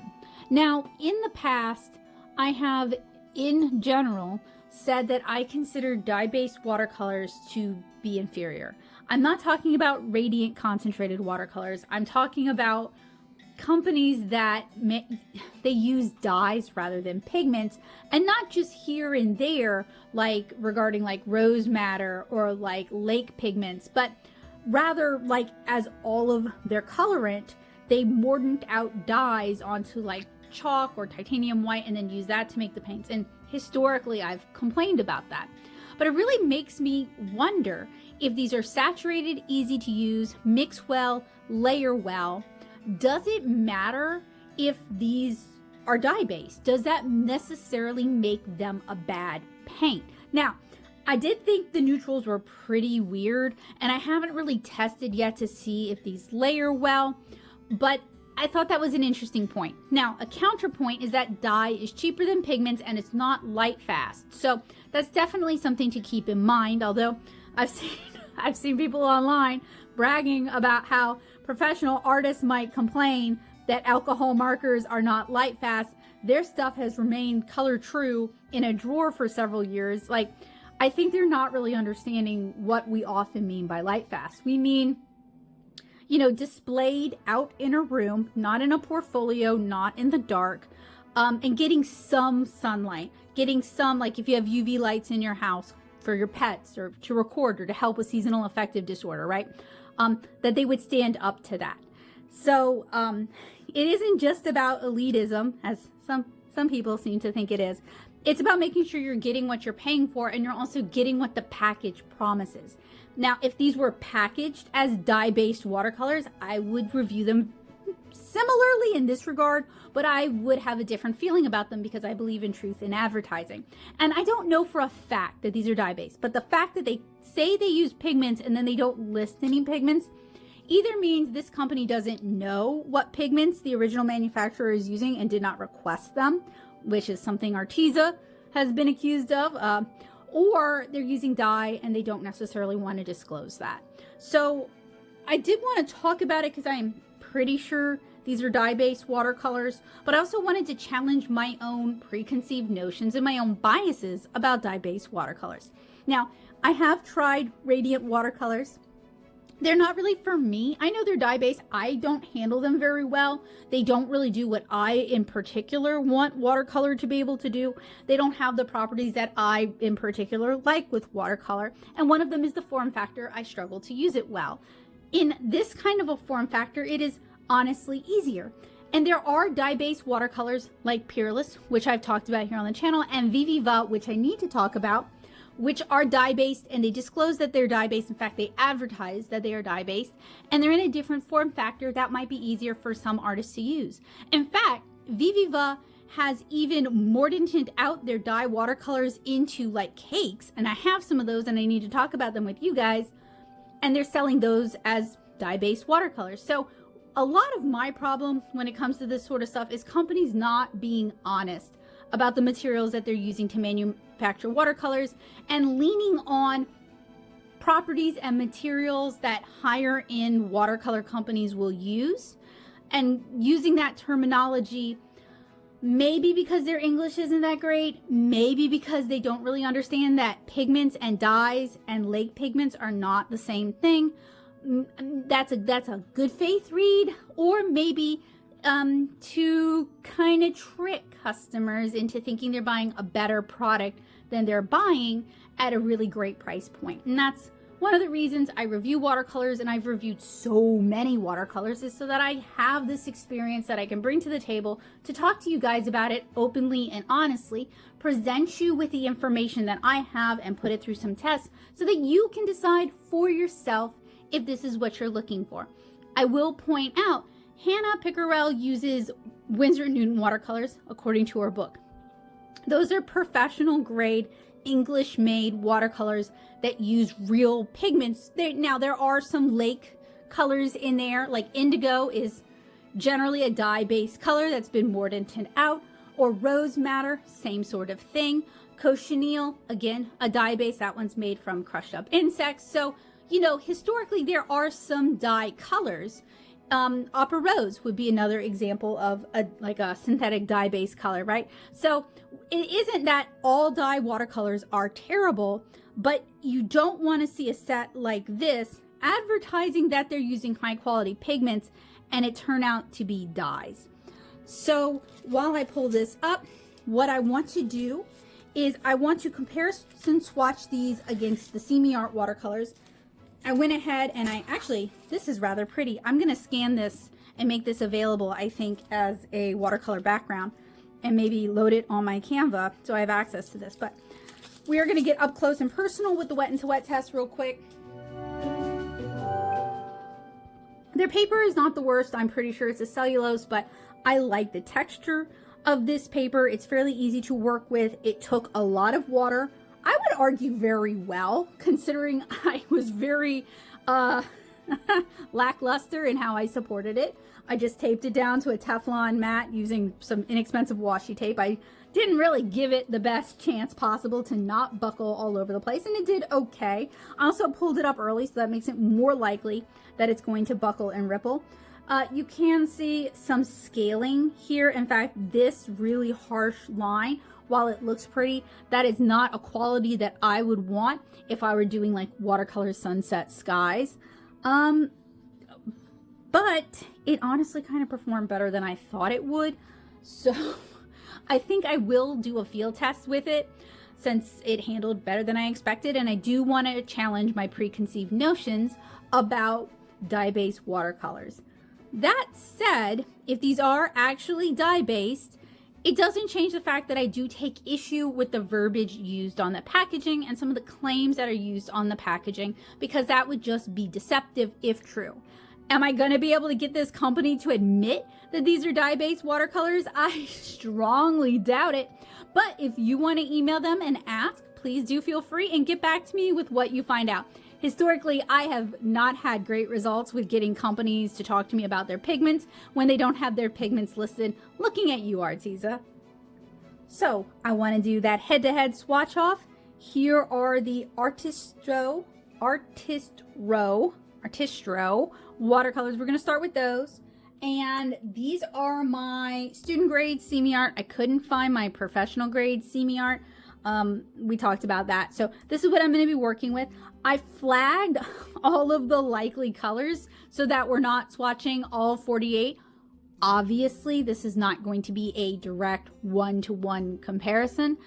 They're just different colors, different sets. But I hope this will give us enough information for me to be like, yeah, it seems likely, or no, these are nothing alike. For our comparison swatches, I'm going to start with the Artistro palette that you guys see here, and I've switched over to a round watercolor brush for this, just because it'll allow me to get into those smaller Seamiart pans. And I mean, all of the colors activate very quickly. This doesn't really seem like a palette that you need to pre-activate. If you like really bright saturated color basically immediately, this could be a good option for you. I do like these a little bit better than the Seamiart not professional watercolors. I find that they just have more color immediacy, which I think is something that people would be looking for. When I see people paint beautiful things with Seamiart watercolors, I always have to wonder why, because our user experiences just seem so different. So I have all of the Artistro colors. You can see how these muddied the water. And then we have the Seamiart palette that I reviewed back when I did the student grade showdown. These activate and handle very similarly. This is not a one-to-one color selection. Some of the greens from Seamiart are gritty and kind of gross, whereas the Artistico feels cleaner. I do feel that these are pretty similar, if Seamiart are a little grittier and seem to be missing a few colors. And I'm still lamenting that I cannot find my Seamiart professional set. I do not know where it has walked off to. So if you're curious about the Seamiart watercolors, or if you just enjoy watching my watercolor reviews, I have full reviews for the Seamiart set that you see here, as well as the Seamiart professional watercolors. I will link them both for you guys down in the description below. Easily Influenced is an ongoing series as well, so if you enjoyed what we talked about today, make sure you check out the playlist for more book reviews and paint reviews from influential artists and art influencers.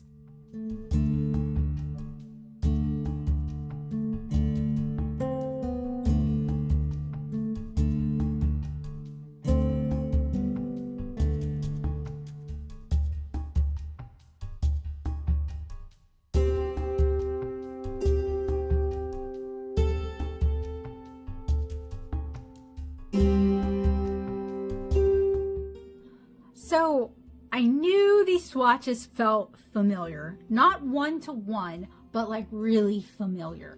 And I couldn't find, still can't find my Seamiart Pro. So we're gonna go to AliExpress and I'll try to splice in footage. It's not as good as doing a head-to-head comparison, but these are so similar, even in terms of the colors. Now, the packaging isn't like immediately identical. That's what white labeling can do. You can get different packaging, but it's the colors that are in this set, the color choices. I mean, this is a 26 color set, whereas the Artistro set is 24. I keep wanting to say Artisto.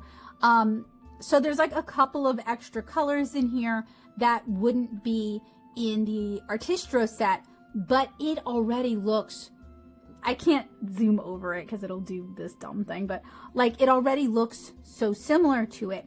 So I'm going to put in some footage from the Seamiart Pro. I think this is probably Seamiart Pro that has been white labeled.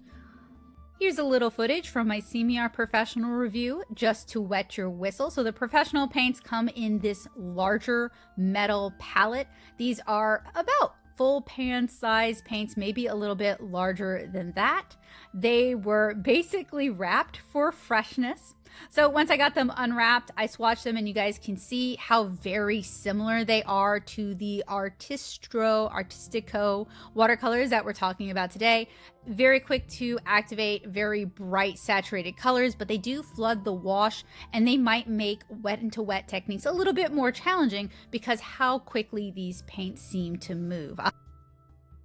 I'll have this video linked for you guys down in the description below if you're curious about these paints.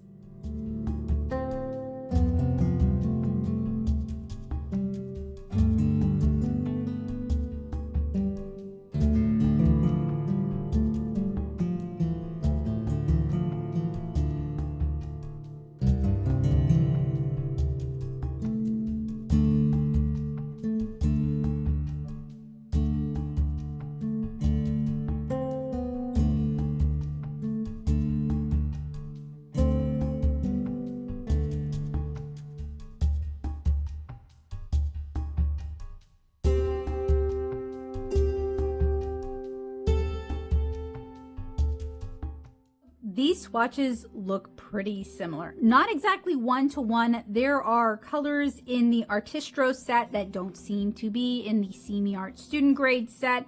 There's some areas where if it has two, that's where I swatched a couple of different colors to try and find a close match. There's a couple that I've gotten out of order, but it's, look, okay, this is lilac.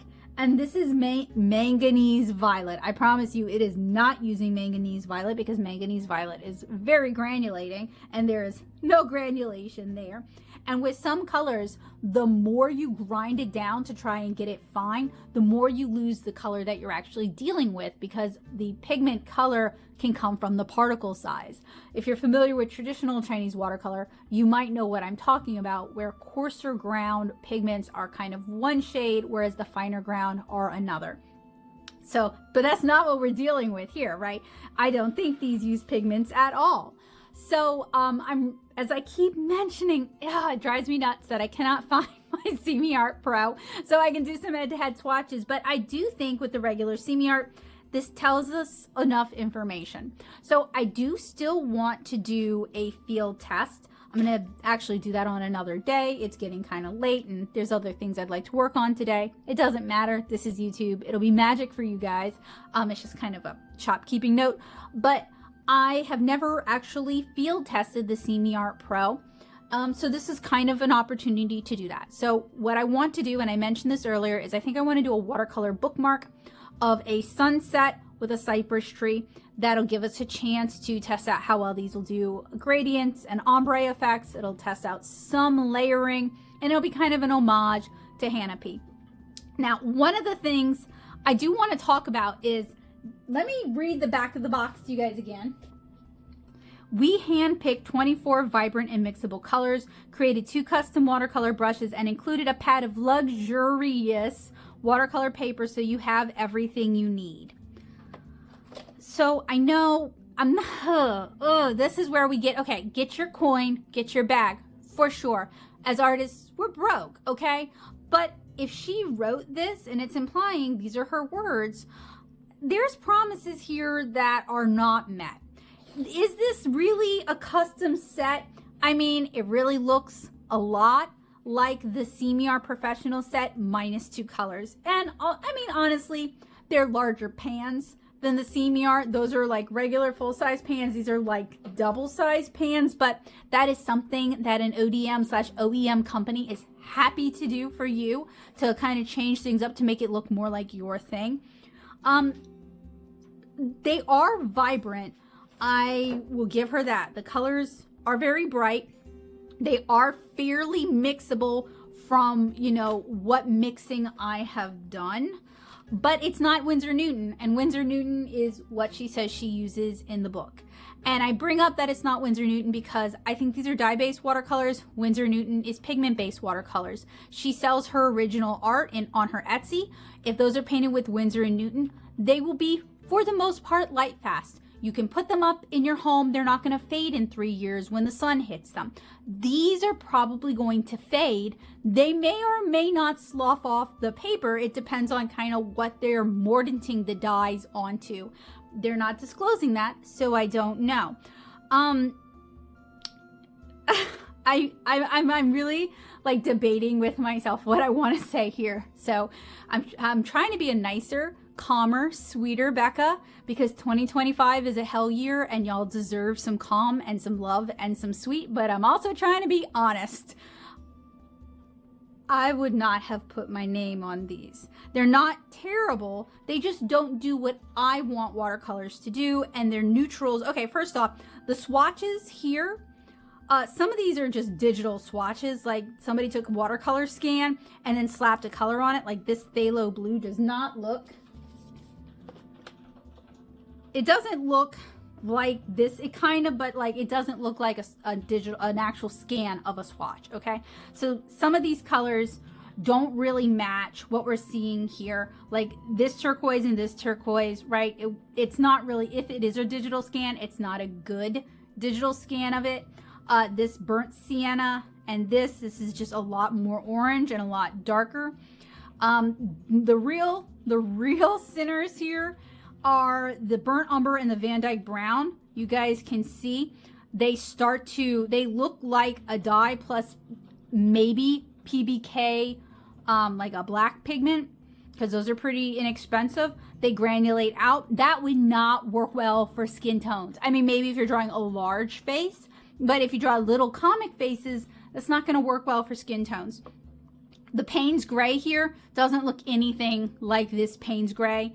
The lamp black, it's really hard to get that color that dark. So there's definitely some discrepancies from what the box is showing and what you're receiving. But honestly, that's the case here. This little, I know it's just a representation, but I shop with my eyes. This here versus this, these colors all look much brighter. These actually are darker in mass tone. There's nothing wrong with them being darker in mass tone. It's just not honest, and I don't understand why. There's not really a good reason for it not to be honest. So the custom brushes, yeah, you know, they might be custom brushes. Seamiart does make some okay brushes. I'm not a fan of these brushes. I don't even find them comparable to Princeton's Neptune brushes, which is what she uses. These are much, much, much stiffer. They're much more likely to scrape and disrupt the paint than a softer brush would have been. They refer to the pad of paper as luxurious. First of all, it's not even a pad. A pad refers to it being tape or glue bound on one edge. It's just paper in a folder, which is fine. There's honestly nothing wrong with that, and the folder is going to protect it, but it's not a pad of paper. It's also not luxurious. It's a cellulose paper. So far with my tests, it's done okay, but it's cellulose. I wouldn't, considering she uses Arches and Fabriano Artistico, which are cotton rag papers, I wouldn't call it luxurious compared to the book that literally came with this kit. And I know some of you guys are like, Becca, you are really nitpicky. Yes, I review art supplies, so it's my job to be nitpicky, to give you guys all the information, to give you guys as much points of comparison as possible so you can spend your money in a way that makes you happy. So if this set makes you happy, go for it. However, some of her pieces on her Etsy cost as much as this set does, and she would see way more of the profits. So if you like her art, and her art is beautiful, and I was honestly strongly considering buying one of her originals when I was driving to go get my iced coffee today. So, you know, you might have some competition there. Her art is gorgeous, but you could buy her art, and not the biggest pieces, but at least her bookmarks. And she's got some smaller watercolor pieces that are going for really inexpensive prices. You could buy that instead of this, and you'll be or one of her prints, and you'll be supporting her directly. You'll have her beautiful art up in your home. And honestly, I think you'll be happier than with this kit. Now, her book, I mean, we already talked about her book, you know. I love the art in it. It's very, very pretty. I want to try to do a field test sort of in her style. I love the color palette she chooses, but the instruction in the book is not, there's not enough there for it to be a tutorial. There's just enough there for it to be frustrating and make you feel like you're maybe dumb because you're missing something and you're just not quite getting it. And I'm here to tell you, no, I'm an intermediate painter. It's just not there. It's just not explained in the book, which is a shame because they do say that this is beginner friendly, and I would not say it's beginner friendly. I'm still on the search for a good beginner friendly landscape book, so if you have a recommendation, let me know down in the comments.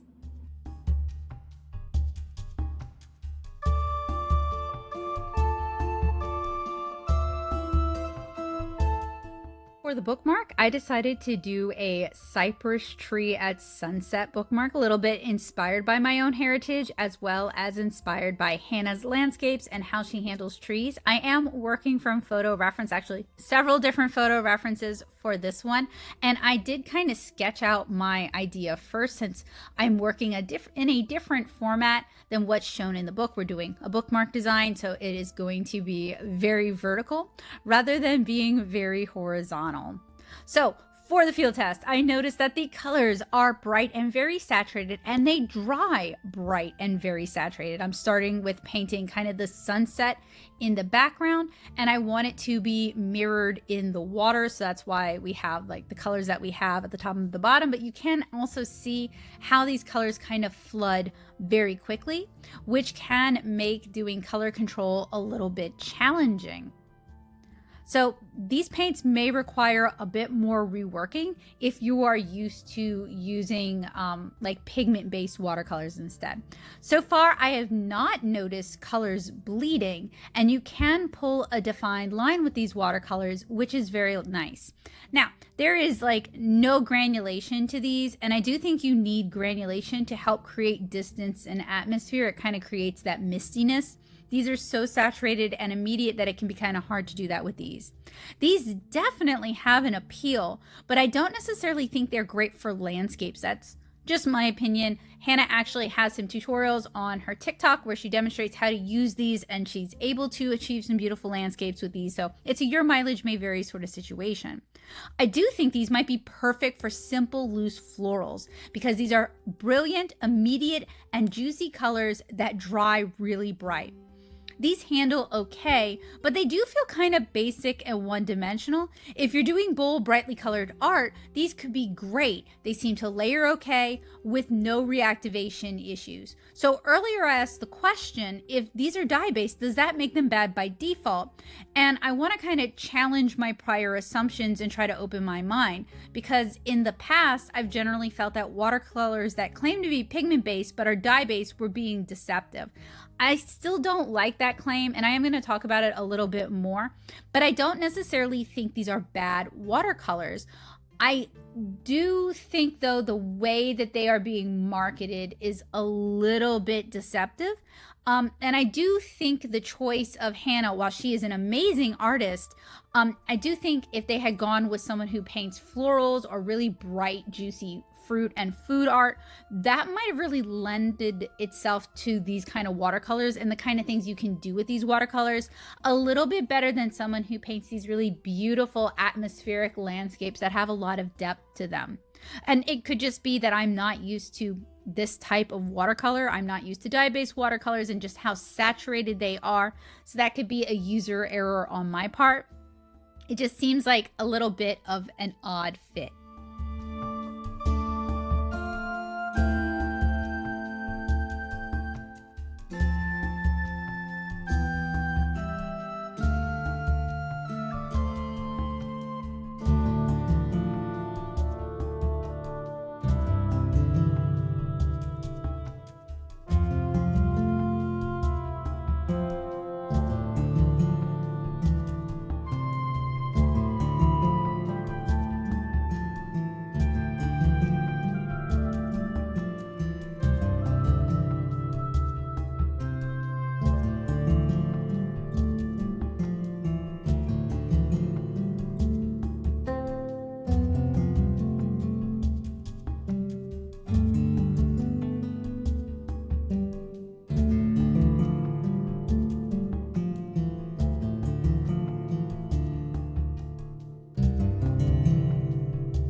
I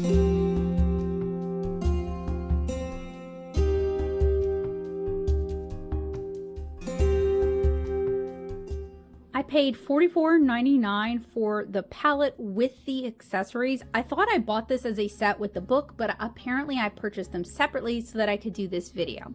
So I wanted to break the pros and cons up into the paints by themselves and then the paints with the kit. So the pros are, when I scan the reviews on Amazon, other artists seem quite satisfied with this set.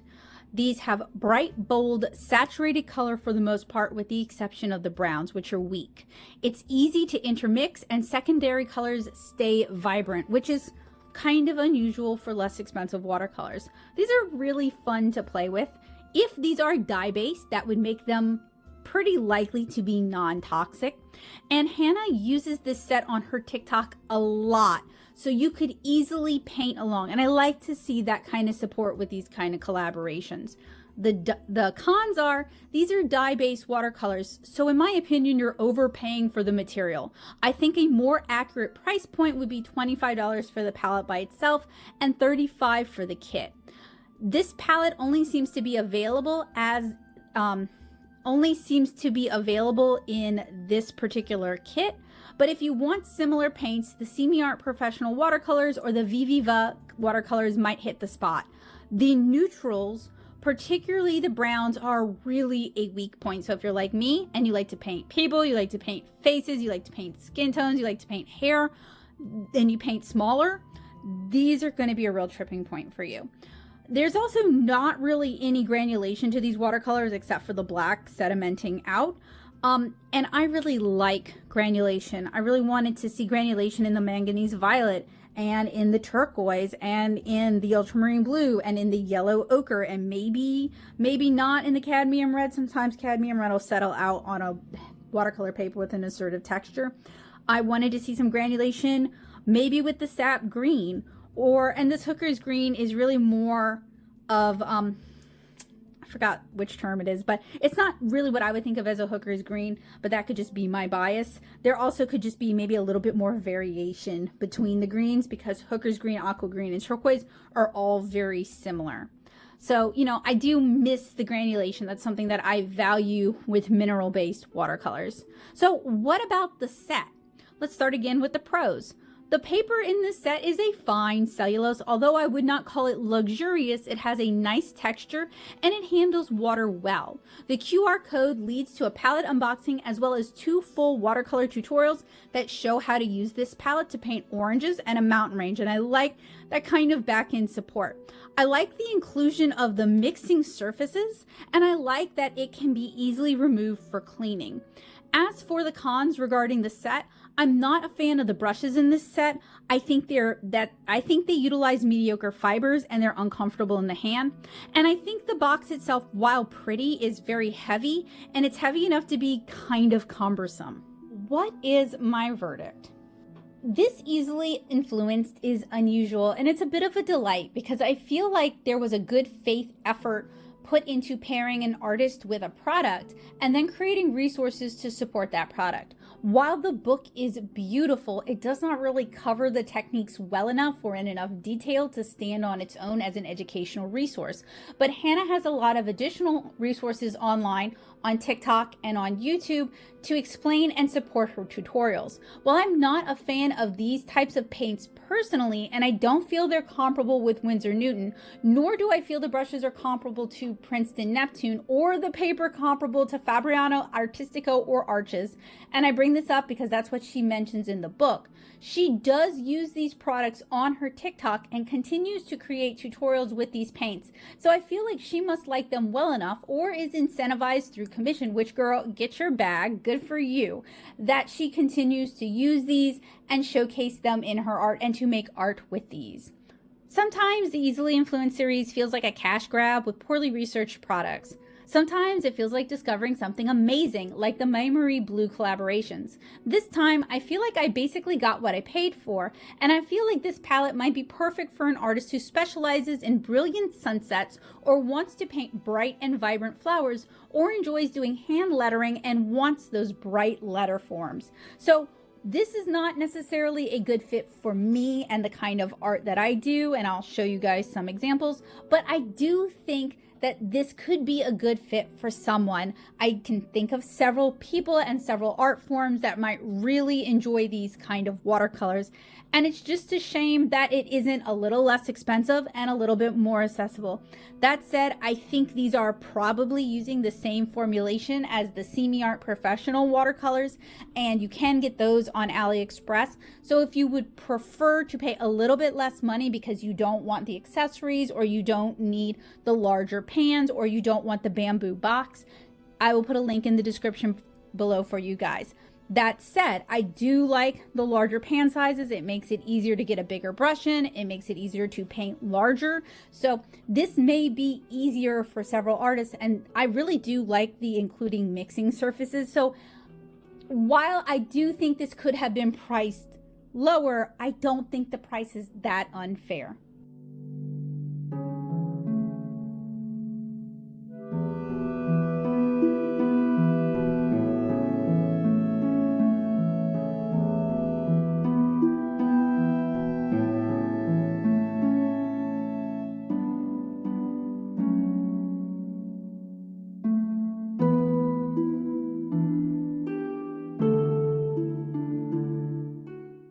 Unfortunately, I'm still not particularly good at watercolor landscapes. The book Watercolor Wanderlust is beautiful. It has some beautiful imagery in it, but unfortunately, I just didn't get enough instruction to be able to complete similar projects with confidence. I do think her taking some additional time to walk us through things in this book might be beneficial. Now, you guys might be like, Becca, she's already got a TikTok and she's already got a YouTube channel. Like, what more do you want from her? And I do want to point out something that gets pointed out to me a lot, particularly when I do easily influenced videos. Not everybody learns well from video. Not everyone learns well from auditory learning or tutorials or education. Some of us really need it reinforced with the visual. We need it in writing. So a lot of her TikTok tutorials seem to be narrated by her without necessarily accompanying text. So for someone like me who has some learning disabilities, it's not quite as easy as it would be if I could just read a book and follow through it. And as somebody who, and I hate the term self-taught, but I didn't go to school for watercolor. I was not taught watercolor in school. I learned watercolor from the tutorials that Blick put online. I learned watercolor from reading other artists' blogs. And I had a friend who had gone to school for watercolor illustration, and they taught me some things as well. And then a boatload of trial and error. So I know what works for me and what doesn't work for me. And one of the best ways for me to learn is a really strong correlation between what is said and what is demonstrated and the visuals. So that's kind of why I'm pointing this out here. Yes, I realize that she has a lot of art educational material online. If you learn well from tutorials, that is fantastic. But if you prefer to learn from books, unfortunately, I do not feel like this book fills in those gaps. However, as I mentioned, she does have those other resources, so I would recommend you check those out, and maybe those will work well for you. So moving on to the watercolor set collaboration. So this collaboration, as you guys remember, came with watercolor paper. It came with a swatch sheet on that watercolor paper. It came with 2 round brushes, and it came with 24 colors of paint. And Artistro, as we talked about, seems to be a white label company. They kind of like Lightwish. They have a lot of things from Seamiart that have the Artistro branding on it. And I am pretty sure that the watercolors in this set are the Seamiart professional watercolors, which seem to be dye-based watercolors. Now, if you are like me and you like granulating watercolors, you like misty watercolors, you like lifting watercolors, this set might not be for you. But if you are looking for bold, very vibrant watercolor that has immediate impact, this could be a great step for you. If you like to do watercolor brush lettering, this could be exactly what you're looking for, especially if you struggle with like the paper style dye-based watercolors like Peerless and Viviva, or you struggle with the bottle, like Radiant watercolors. I struggle with those. This might be a form factor that delivers the convenience of pans, the portability of pans, but the very quick, bright, fun color payoff that we can see from dye-based watercolors. However, dye-based watercolors can be very fugitive, and I want to point out that when we're talking about fugitivity, we don't necessarily mean when it's kept in a drawer away from sunlight. Although I have had pieces that I've colored with Prismacolor markers in an archival Itoya portfolio, I've had those fade, and they were hardly ever out. They never saw real sunlight. I pulled them out to work on them and then put them away and might show them from time to time, and they still faded. And the colors that faded were like the really vibrant hot pinks. So, and they didn't just fade, they like color shifted to this really ugly neon color that just does not work on the lips. So I've actually had projects fade even in storage where they weren't seeing the sun. But when we're talking about fugitive, we actually mean if you had it out and about on your walls, like many of us like to do with our art, we like to display it, that it may fade over time. And we're not necessarily just talking about 1 to 3 years, which that can happen. We're talking 5 to 10, 10 to 30, like longer time spans. So if you work for reproduction, as I typically do, I work for the internet, and I also make comics, which are a print like the intended purpose is to either have it as a web comic or to sell books of it. 7inchcara.com, by the way. So you're not handling the original, right? I'm not selling you the original. So fugitivity concerns are less pressing if you're a comic artist, or if you're selling cards, or you're not selling the original. But if you are selling the original, or you want to put the original up in your house, understanding the fugitivity of colors can be really beneficial. Now, there is a light fast rating on here, which would be 1 is limited, 2 is normal, 3 is strong, and 4 is extra strong. And most of these, not all of these, are up there in strong and extra strong. But you see, there is something called the blue wool scale, which is a standardized light fastness test.